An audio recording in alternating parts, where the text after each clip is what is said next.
2 Chronicles chapter 35, New King James Version. Now Josiah kept a Passover to the Lord in Jerusalem, and they slaughtered the Passover lambs on the 14th day of the first month.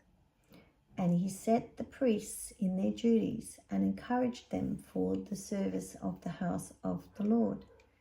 Then he said to the Levites who taught all Israel, who were holy to the Lord, "Put the holy ark in the house which Solomon, the son of David, king of Israel, built.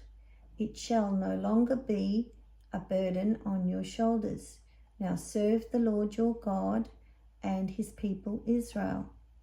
Prepare yourselves according to your father's houses, according to your divisions, following the written instruction of David, king of Israel, and the written instruction of Solomon his son, and stand in the holy place according to the divisions of the fathers' houses of your brethren, the lay people, and according to the division of the fathers' houses of the Levites. So slaughter the Passover offerings, consecrate yourself and prepare them for your brethren, that they may do according to the word of the Lord by the hand of Moses."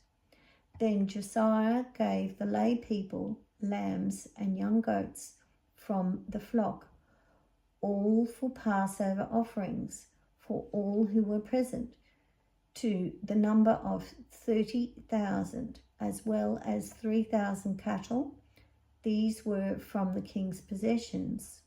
And his leaders gave willingly to the people, to the priests, and to the Levites.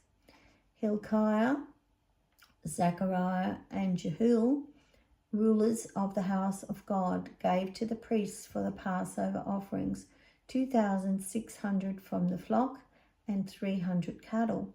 Also Conaniah, his brothers Shemaiah, Nathaniel, and Hashabiah, and Jeiel, and Jozabad, chief of the Levites, gave to the Levites for Passover offerings 5,000 from the flock and 500 cattle.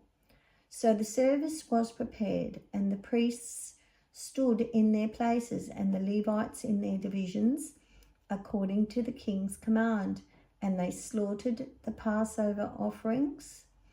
And the priests sprinkled the blood with their hands, while the Levites skinned the animals. Then they removed the burnt offerings, that they might give them to the divisions of the fathers' houses of the lay people, to offer to the Lord, as it is written in the book of Moses. So they did with the cattle. Also they roasted the Passover offerings with fire, according to the ordinance. But the other holy offerings they boiled in pots, in cauldrons, and in pans, and divided them quickly among all the lay people. Then afterwards they prepared portions for themselves and for the priests, because the priests, the sons of Aaron, were busy in offering burnt offerings and fat until night. Therefore the Levites prepared portions for themselves, and for the priests, the sons of Aaron, and the singers, the sons of Asaph, were in their places according to the command of David, Asaph, Heman, and Jeduthun, the king's seer. Also the gatekeepers were at each gate.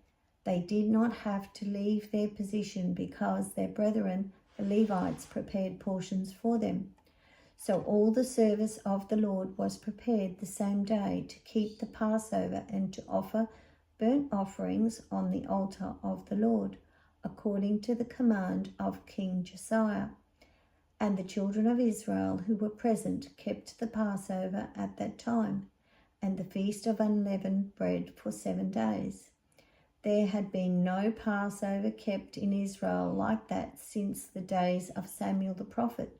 None of the kings of Israel had kept such a Passover as Josiah kept, with the priests and the Levites, all Judah and Israel, who were present and the inhabitants of Jerusalem. In the 18th year of the reign of Josiah, this Passover was kept. After all this, when Josiah had prepared the temple, Necho, king of Egypt, came up to fight against Carchemish by the Euphrates, and Josiah went out against him. But he sent messengers to him, saying, "What have I to do with you, king of Judah? I have not come against you this day, but against the house with which I have war. For God commanded me to make haste. Refrain from meddling with God, who is with me, lest he destroy you." Nevertheless, Josiah would not turn his face from him, but disguised himself so that he might fight with him, and did not heed the words of Necho from the mouth of God. So he came to fight in the valley of Megiddo, and the archers shot King Josiah. And the king said to his servants, "Take me away, for I am severely wounded." His servants therefore took him out of that chariot and put him in the second chariot that he had, and they brought him to Jerusalem. So he died and was buried in one of the tombs of his fathers. And all Judah and Jerusalem mourned for Josiah. Jeremiah also lamented for Josiah, and to this day all the singing men and the singing women speak of Josiah in their lamentations. They made it custom in Israel, and indeed they are written in their laments. Now the rest of the acts of Josiah and his goodness, according to what was written in the law of the Lord, and his deeds from first to last, indeed they are written in the book of the kings of Israel and Judah.